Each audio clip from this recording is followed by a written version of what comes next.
بسم الله qodobkeena koowaad ee buuggeennii la magac baxay The 7 Habits of Highly Effective People amaba toddobada dhaqan ay leeyihiin dadka ugu saamaynta badan nolosha qodobka waxaa weeye be proactive inaad noqoto qof ficil sameeye ah qof aaminsan afcaashiisana wax bedeli karto qof positivity marba aaminsan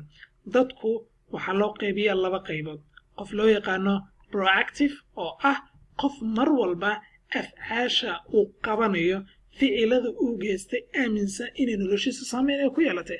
wadciga iyo marxaladda uu ku jiro aaminsan wixii uu geystay inay sidan u keentay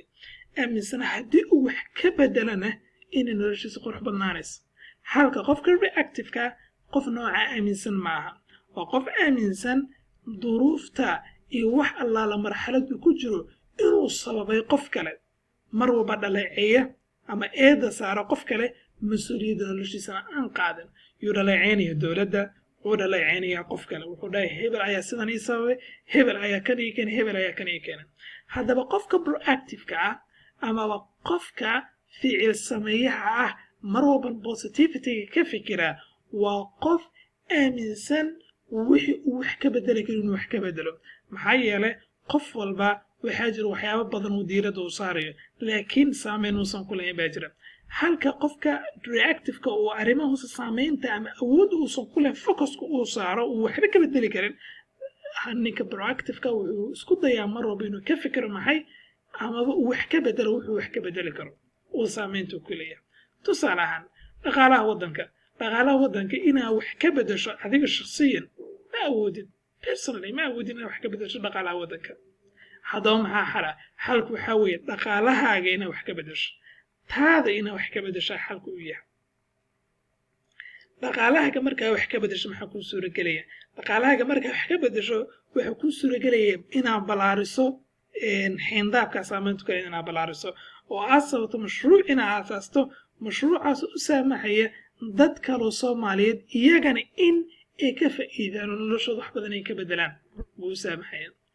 haddaba proactive-ka nooca buu fikiraa halka qofka reactive-ka yahay qofka mar walba focuska ama diiradda uu saaro wuxuusan waxba ka bedeli karin ogolayna inuu mas-uuliyadda nafsadiisa ama mas-uuliyadda nololeed uu qaado aanan ogolayn weyn haddaba si aan u noqdo qof noloshiisa saameyn leh si aan u noqdo maxaa liiga doonaya inaan qabto waxaa liiga doonayaa inaa responsibility-ga ama mas-uuliyadda nolosheeda inaan qaada liiga doonaya oo mar waxaa lagaa doonayaa